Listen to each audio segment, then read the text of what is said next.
and happy Valentine's Day. Welcome to FitHealthOF News with Erika, bringing you all the latest in health, fitness, and relationship news from across the country. On this week's episode, we're going to talk about where things stand with the flu and give an update on flu cases. We're also going to talk about the latest health and fitness studies and how they impact you. We're going to give some celebrity relationship news, and we're going to talk about couples who have broken up in 2025, as well as couples who have been together for longer than 50 years. And we're going to end on a top 5 list. Let's get started. This week in current events, flu cases are on the rise. The CDC uses various measures to determine, how many flu cases there are. And one of the measures they use is the percentage of doctor's visits, for people who are going and saying, hey, I need to be seen because I have the flu. And that number is looking pretty high, higher than it's been in many years, since about 2009, 2010. So given that, flu cases are getting higher, it might be a good idea to wash your hands a bit more, or, look out for touching surfaces more, or really try to stay away from sick people. Of course, these are things that we try to do a lot during flu season, but really try to keep up on it more just to avoid the flu. Also in the news, the bird flu is still something we're kind of watching out for. There's been mutations, and there's been one mutation of the D1.1 variant found in a dairy worker. So, it's something to look out for, even though the cases are not, are not as high as we're used to. It's still something to watch out for.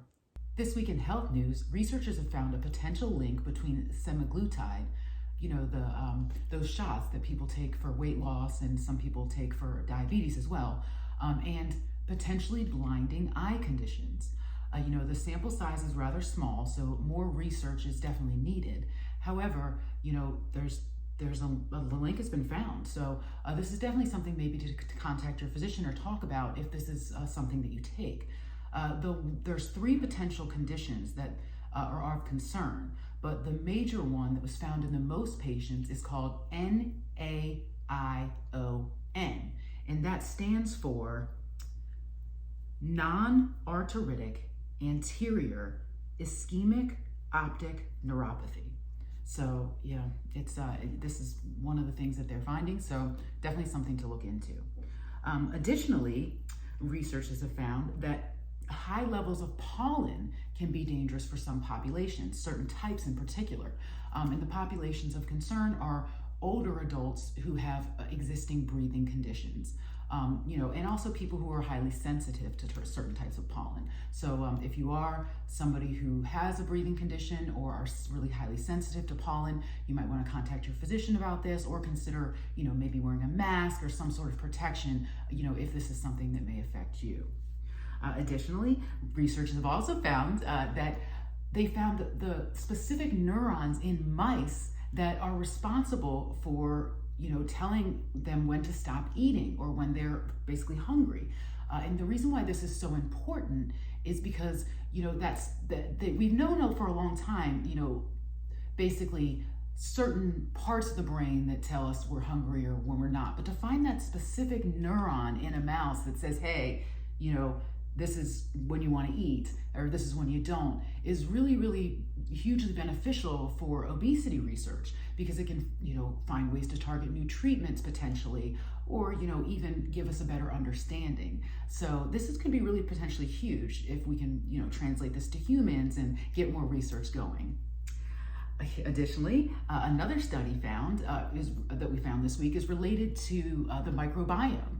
And the study sample took stool samples and other blood markers, and they considered lifestyle of all different age groups, and they were able to evaluate these people, and they found that those who had a healthy microbiome were much more likely to have better heart health and better health in general, but particularly in the area of cardiovascular health.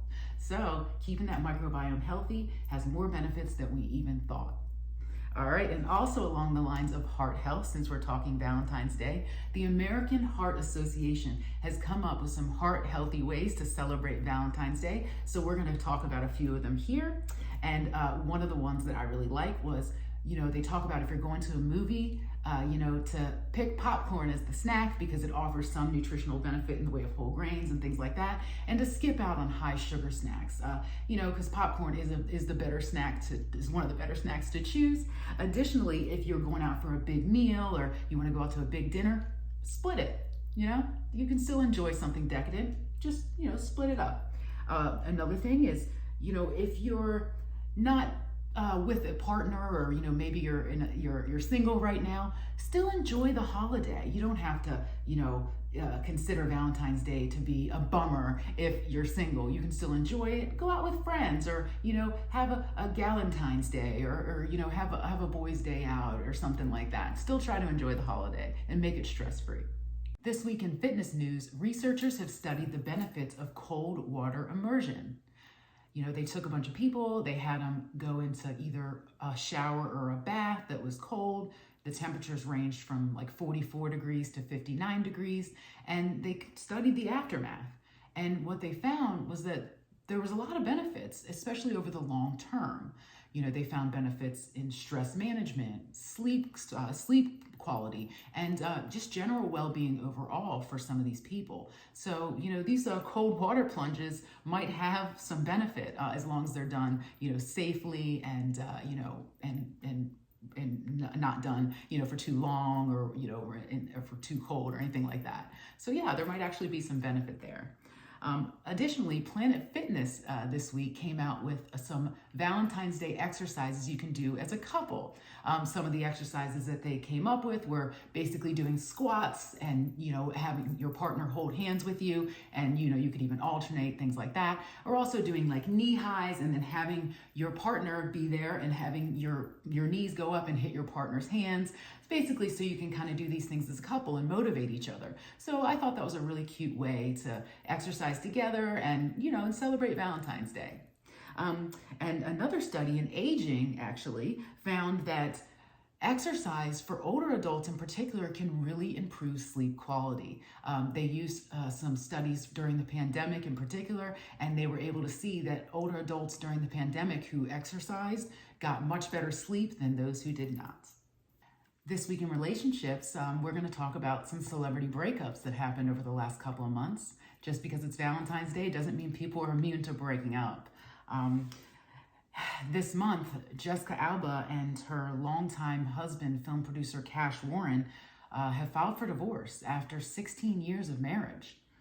Also, Love is Blind's Ashley and Tyler are ending their nuptials, and they seem like a couple that everybody thought was going to make it. Additionally, Channing Tatum and Zoe Kravitz have ended their relationship, their 3-year-long relationship. And I think there was maybe an engagement there as well. But on a brighter note, let's talk about some celebrity couples that have been together for a very long time. Country singer Dolly Parton and her husband, Carl Dean, have been together since 1966. Talk about a long time marriage. And from everything we see in the news and other sources, they're still blissfully in love after all those years. And that's just beautiful. Actor Samuel L. Jackson, known from Snakes on a Plane and a lot of other movies, the Marvel movies and superhero things like that we see him in. He's been with his spouse, LaTanya Richardson. They got married in 1980. Famous actor Martin Sheen has been with his spouse Janet Sheen since 1961. They've been married. Superstar actor Christopher Walken has been with his spouse Georgianne Walken since 1969.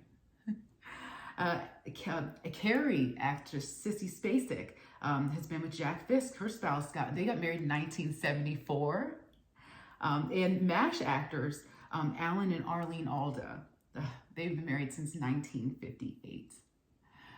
I just love that. That just warms my heart, because you always hear about Hollywood, people going through not being able to stay together or getting married so much, but just hearing about this, it just proves it wrong. It's just beautiful. And also in the news, a couple reveals to the Huffington Post, who's been together for 30 years, this couple reveals how they managed to stay together and happy. And the trick that they tell us, or the tip that they tell us, is they use intentional decision making. And what they mean by that is they basically use a scale to tell how important each decision is. So let's say they were gonna talk about where they wanted to eat dinner for the night. And they were trying to decide between takeout or eating at home. They would each put it on a scale, and they'd say, one might say, hey, I'm 60% takeout, 40% eating at home. And if the other one said, well, hey, I'm 90% eating at home, 10% takeout, the other one would get to choose because it's more important to them. And that's how they make their decisions, and that's how they remain happy. So I thought that tip was important to share because, hey, it works for them. For this week's top 5 list, we're going to talk about the 5 worst gifts to get your partner for Valentine's Day. All right. Number 5, it's an I'll do your chores coupon book. The reason why this is such a bad gift is because a lot of partners will probably expect you to help with chores on a regular day. It shouldn't have to be Valentine's Day to be teammates and get help around the house kind of thing. So if you give them that gift, it might come across as not very good. All right, number 4. Anything that's like your hobby, if you get that for your partner, it's not going to come across well. Like, for instance, my partner loves hobby board games. So if he got me a hobby board game for Valentine's Day, I wouldn't take it very well. There was an episode of Simpsons years ago where Homer got Marge a bowling ball that literally had the name Homer inscribed on it. So it was clearly a gift for him. You know, if you get a partner a gift that's more for you, that might not come across very well either. Number 3, cleaning supplies. You know, something that kind of tells your partner, hey, you know, I want you to do something for me, especially something like cleaning. It's not going to make for a very appreciated gift or a gift that's going to come across very well. It might come across as offensive or like you're asking your partner to do something. Number 2 is along the same lines, a weight loss product or something along those lines, like teeth whitener, or, you know, something that tells your partner, hey, I want you to improve some aspect of yourself. It's not going to feel good on a holiday like Valentine's Day unless it's previously discussed, unless your partner asked you for that specifically. Otherwise, it's going to come across like you want to change things about your partner, and that could feel icky for them. And number 1, the biggest, is basically giving them just a bad day in general, whether it's forgetting about the holiday or using the day to interrogate them about past partners or just show them that you don't trust them in general. That's not going to feel very good, and it's not going to lead to a good day. All right, so those are the 5 worst gifts, from us. Let us know if you have any others that you want to include. Go ahead and add them in the comments. I hope you enjoyed this week's episode. Thank you so much for watching FitHealthOF News with Erika. See you next week.